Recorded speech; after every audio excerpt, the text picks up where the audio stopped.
Ce que tu as fui n'était pas une maison, c'était le miroir qui te rappelait chaque jour qui tu étais vraiment. Tu n'as pas seulement quitté des murs, tu as laissé derrière toi une identité, un nom, une place, une valeur. Ton chemin ne s'est pas perdu par accident. Tu as tourné le dos à ta propre vérité. Ce qui t'a brisé ne s'appelait pas liberté, mais l'illusion qui en portait le masque. Tu croyais courir vers la vie sans voir que chaque pas te rapprochait de ta chute. Personne n'a volé ton destin. Tu l'as déposé toi-même sur le bord de la route. Les opportunités n'ont jamais manqué. C'est ta conscience qui s'est endormie. Ta descente n'était pas une chute, c'était un choix silencieux. Et aujourd'hui, tu te demandes pourquoi tu te sens perdu. Au fond de toi, tu connais déjà la réponse. Il pensait qu'il respirerait mieux ailleurs, comme si changer d'air pouvait guérir ce que son cœur n'arrivait pas à nommer. Il s'imaginait que partir réparerait ses blessures invisibles. À ses yeux, rester revenait à mourir lentement.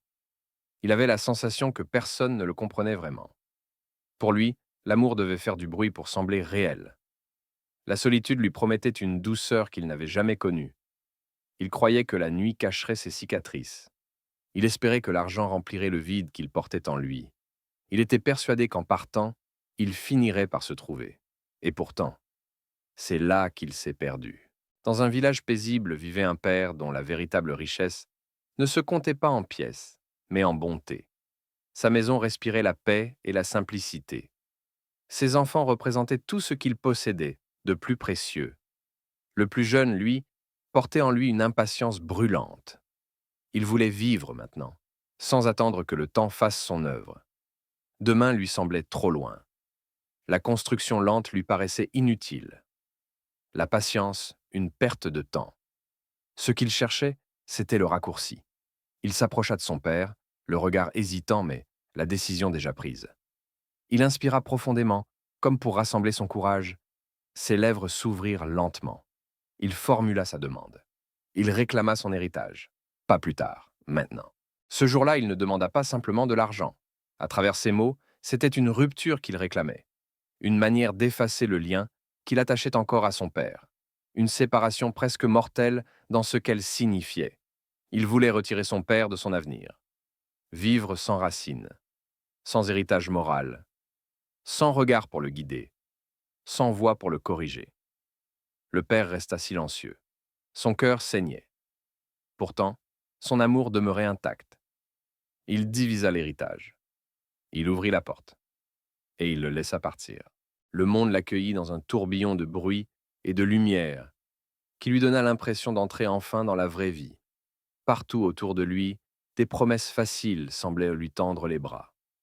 Des sourires rapides fleurissaient sur son passage, comme s'il était devenu quelqu'un d'important. Les nuits devenaient longues, pleines de musique, de rires et d'illusions. Il se sentit soudain vivant, porté par cette nouvelle énergie. Pour la première fois, il se sentit vraiment remarqué. Désiré, presque puissant, tandis que l'argent coulait sans qu'il en mesure la valeur. Les amis riaient à ses côtés, lui promettant des lendemains brillants. La vie lui paraissait simple, presque trop facile pour être vraie. Pourtant, sans qu'il s'en rende compte, le vide grandissait en lui. En silence, il creusait son cœur, et sans prévenir, il commença à l'engloutir. Puis, sans prévenir, l'argent disparut. Les rires s'éteignirent, les uns après les autres.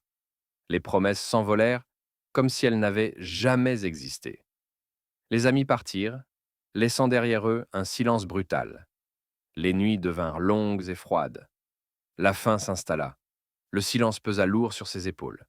Le monde sembla soudain rapetisser autour de lui, et la honte s'accrocha à son regard. Pour survivre, il dut accepter un travail qu'il n'aurait jamais imaginé. Chaque matin, il marchait vers un champ boueux où l'attendaient des porcs affamés. Sous la pluie, ses vêtements se collaient à sa peau. Les regards le suivaient, lourds de mépris. La boue collait à ses mains comme à son cœur. C'est là que sa chute devint réelle. Un jour, assis dans la boue, regardant les animaux manger à sa place, son cœur se fissura. La faim brûlait son ventre comme un feu lent. La honte serrait sa gorge. Le passé revint frapper à sa mémoire, et avec lui, l'amour qu'il avait laissé derrière. Il pensa à la maison qu'il avait quittée, au père qu'il avait blessé, aux serviteurs qui vivaient encore dans la dignité. Et soudain, une vérité s'imposa à lui. Il ne s'était pas trompé de route. Il s'était perdu lui-même. Son orgueil mourut dans ce silence. Son cœur commença à parler, et l'idée du retour naquit, doucement, en lui. Lentement, comme si son corps hésitait encore à croire à ce qu'il venait de comprendre, il se leva. Ses jambes tremblaient, fatiguées par les nuits sans repos. Il n'avait plus de force, plus de masque, plus de défense. Son cœur était nu devant la vérité qu'il ne pouvait plus fuir. La tête baissée, il posa un premier pas sur le chemin poussiéreux, puis un autre, et encore un autre. Il ne marchait pas vers le confort, mais vers une dernière chance. Dans le silence, une phrase tournait sans cesse dans son esprit. Je ne mérite plus d'être appelé ton fils. Je n'ai plus de place, mais je reviens. Et chaque pas le rapprochait de l'espoir. Ce message n'est pas là pour divertir. Il est là pour te secouer. Il ne cherche pas à te plaire, il cherche à te réveiller. Si tu te sens visé, c'est que ta conscience est en train de parler. Ce malaise que tu ressens, ce n'est pas un hasard. Tu ne manques pas de temps. Ce qui te manque, c'est la décision. Chaque jour où tu ignores cet appel, tu repousses ton futur. Tu repousses ta guérison. Réveille-toi maintenant. Abonne-toi. Chaque jour, le père regardait la route qui menait à sa maison. Chaque soir, ses yeux cherchaient une silhouette au loin. Il ne disait rien. Il ne se plaignait pas. Mais son cœur, lui, espérait. Et ses yeux priaient en silence. Puis, un jour, une silhouette apparut à l'horizon. Fatiguée, brisée, mais encore vivante. Avant même de distinguer son visage, il reconnut son fils. Avant même d'entendre sa voix, avant même ses mots, son cœur avait déjà compris, et l'amour s'élança. Le père se mit à courir sans prêter attention aux regards autour de lui. Plus rien n'avait d'importance que cette silhouette fatiguée qui revenait vers lui. Les règles, la dignité et les apparences s'effacèrent de son esprit. Son cœur battait plus vite que ses pas. Il ouvrit les bras comme on ouvre une porte restée trop longtemps fermée. L'amour parlait plus fort que les mots. Les larmes coulèrent librement sur son visage. Il serra ce corps fatigué contre le sien. Avant même qu'une excuse ne soit prononcée, le pardon était déjà donné. En un seul geste, il balaya le poids du passé. Il lui rendit sa place au sein de la maison. Son nom retrouva sa valeur. Sa dignité se releva. Son avenir respira de nouveau. Et la vie reprit son cours. La maison vibra doucement, comme si elle reconnaissait celui qui revenait vers elle. Une table fut dressée dans la lumière du soir pour accueillir son retour. Les portes s'ouvrirent largement, laissant entrer l'air et l'espérance. Des chants s'élevèrent, portés par la joie et le soulagement. Le fils reprit enfin son souffle, comme s'il renaissait après une longue nuit. Son cœur retrouva son nom et sa place. La honte glissa lentement de ses épaules. La peur quitta son regard fatigué. Et l'avenir recommença à respirer en lui. Il ne marchait plus dans le silence. Sa place n'était plus en doute. Son absence n'était plus une condamnation. Il était revenu à la vie, pleinement et entier. On peut quitter un lieu sans jamais cesser d'être soi-même. L'argent peut disparaître, mais le temps, lui, ne revient jamais. Des visages s'effacent, pourtant la conscience demeure. On peut s'éloigner longtemps sans réussir à faire taire l'appel qui vit en nous. Même en tombant, rien n'oblige à rester à terre. Tant que l'air remplit encore ta poitrine, tant que ton cœur frappe à l'intérieur de toi, et tant que tes pas peuvent encore se lever, le retour demeure possible. La renaissance n'est pas un mythe. Elle attend ceux qui osent regarder leur vérité en face, ceux qui ont le courage de revenir et la force de choisir la vie. Rien n'est perdu tant que tu respires. Rien n'est trop tard. La guérison ne vient pas de la fuite, mais de la vérité acceptée. L'argent peut réparer des choses, mais seule la reconnexion restaure l'âme.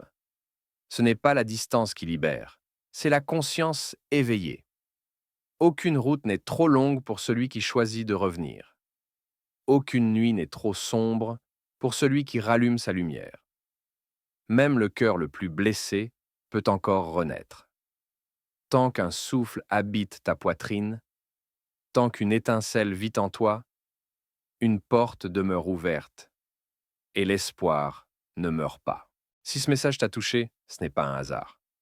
C'est un rappel qui frappe à ta conscience, un avertissement doux mais sérieux et une main tendue vers ton avenir. Tu n'es pas tombé par erreur.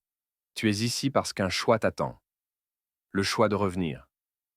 Celui de guérir ce qui a été brisé. Celui de reconstruire ce que tu croyais perdu. Et surtout, le choix de vivre vraiment.